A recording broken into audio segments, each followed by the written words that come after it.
Hello, welcome back to the channel. This is a channel where I like to talk a lot about negotiations and negotiation concept. And of course, the most interesting negotiations going on right now is that between Ukraine and Russia being held in Belarus and attempting to agree a ceasefire. So now, of course, no one knows much about what is going on in those negotiations. And that is normal, and that is entirely to be expected. These things don't tend to have running commentary or broadcast. That is not normal. However, as always, there are a few leaks, there's a few interesting tidbits, and there's a few interesting conclusions that we can draw from seeing what has been stated as being agreed and what sort of transpired, what events happen subsequent to that. For anyone new to this channel, I am the collaborative negotiator. I'm a professional negotiator of over 10 years of experience, and I like to teach about negotiation concepts and so on. So right now, I'm going to focus on this particular stuff with a few bits of speculation on my part as to what I think is going on. Let's talk about the obvious thing first. This is for the establishment of evacuation corridors. Now, as we have seen, this has not been entirely successful. There have been several attempts, many of which failed, and it would appear that today at least some of the attempts are starting to be successful, and that some of the civilians are able to be evacuated down those corridors from cities like Mariupol, amongst others. Now, what this reveals is certain few themes when it comes to negotiation. So let's start with the obvious one first. Both sides blame the other for the shelling, for the failure of those evacuation corridors, and this can be seen as propaganda techniques.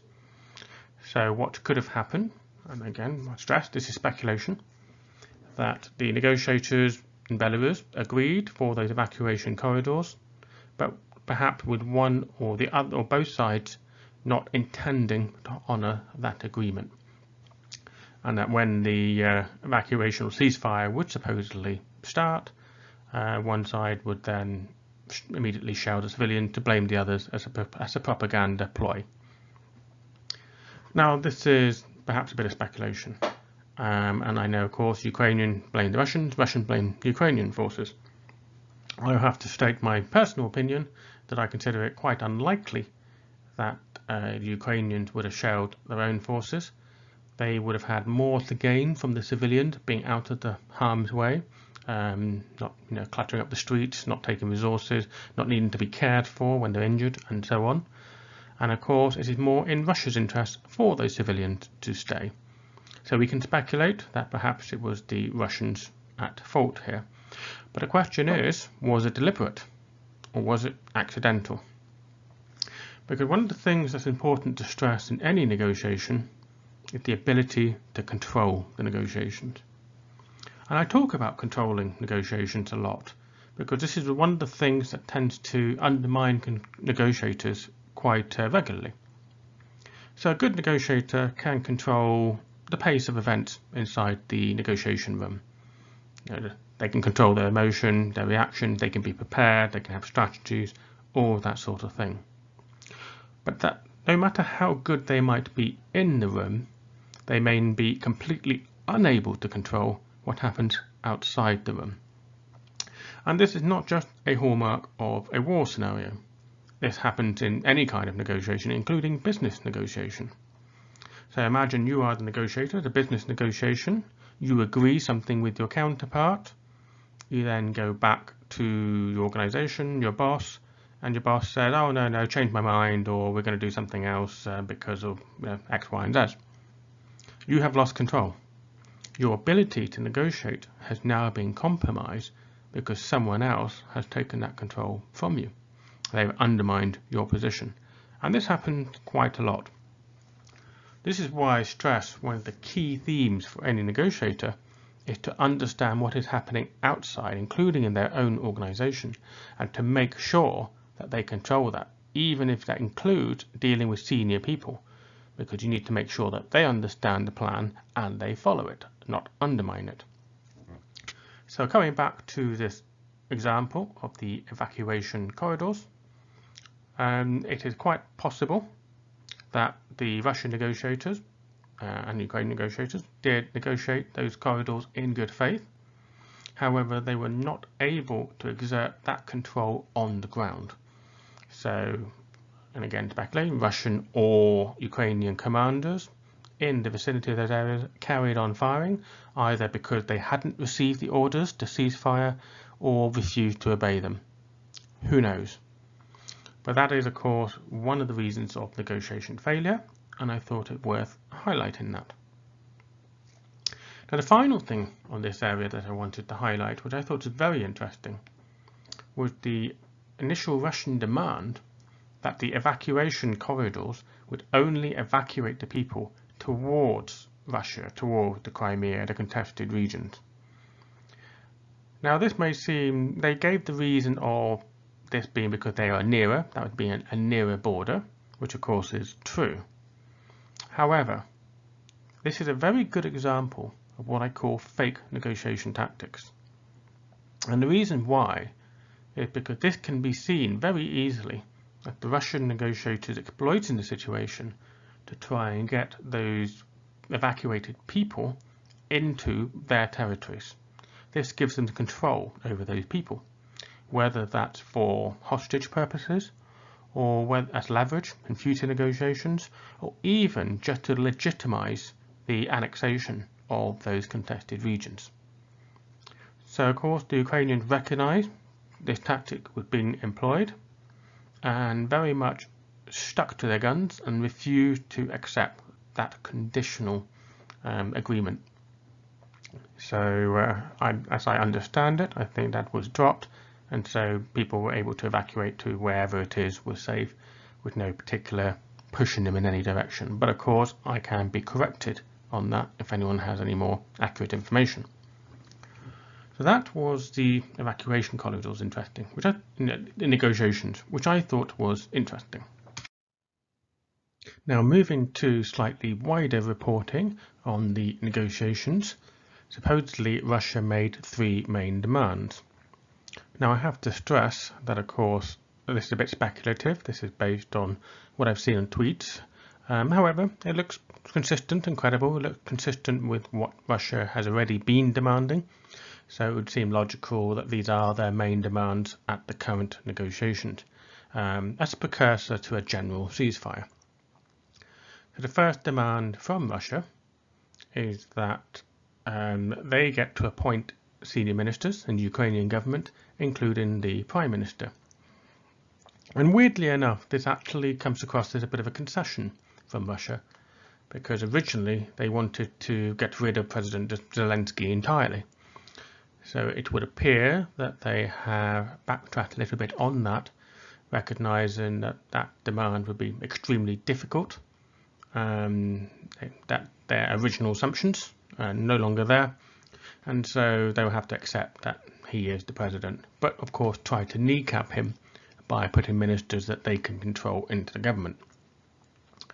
The second demand is that Ukraine recognizes the contested regions and that they are independent.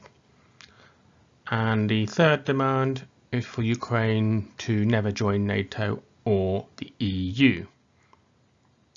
Now, needless to say, none of these demands are particularly acceptable to the Ukraine. Very much red line issues for the Ukraine, so justifiably they would say no. And it'd been interesting to see what are the red line issues for Russia. We can believe that the third one most certainly is. That had been a very stated position.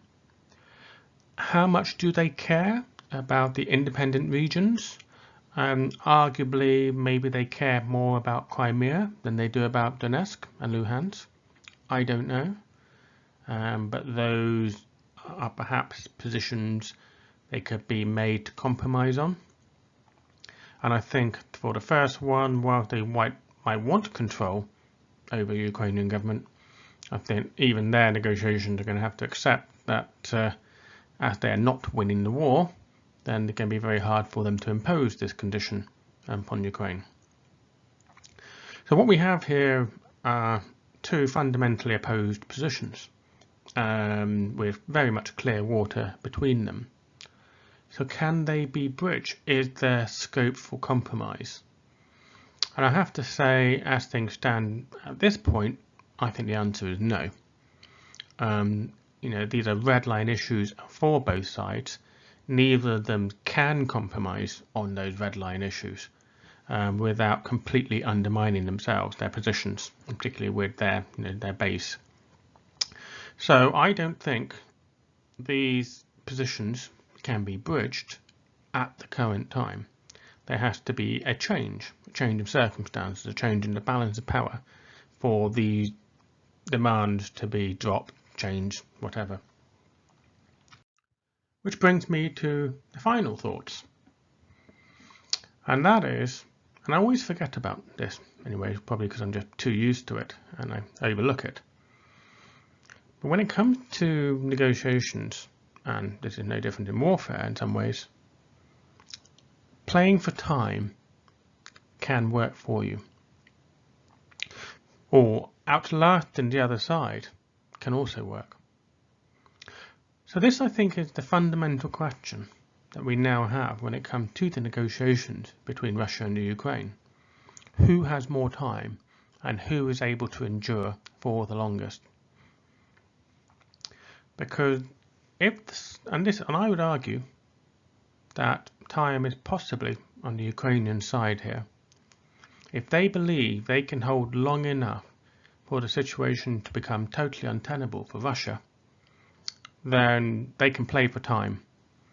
And those three main negotiations that the Russians have will become weaker over time. And can they endure?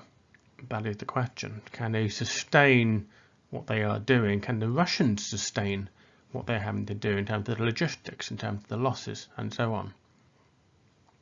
And I think this is the problem for President Putin in particular. I think he knows he is running out of time. He invaded Ukraine upon the assumption that it wouldn't take much time, that the Ukrainian population would be fairly willing to fold quite quickly and get rid of the current leadership. Unfortunately for him, that of course definitely didn't transpire. And so now the Russian army finds itself having to sustain operations rather than being the quick one that they were hoping for, the quick rollover. So that means now that Russia perhaps have a choice. They try and conclude things quickly so that they can declare victory and go home, award themselves medals and whatever. Or they try and out-endure the Ukrainian army and the Ukrainian resistance. And in view of the losses they're taking, the logistics burden, and the sheer economic mayhem that is happening back at home as a result of sanctions, I struggle to see time being in the Russians' favour for them to be able to sustain the operations for any length of time. So what this means for Ukraine, that they have a choice. Obviously, the more this goes on, the more damage there is, the more people are killed, and these are things they do not want. But if they do play for time, then those unreasonable Russian demands get weaker and more untenable. And at some point, the Russian army may well just have to fold and go home. This is a gamble that now the Ukrainian government has to face, a choice they have to make. And, I don't imagine they deliberately want to procrastinate with the negotiations.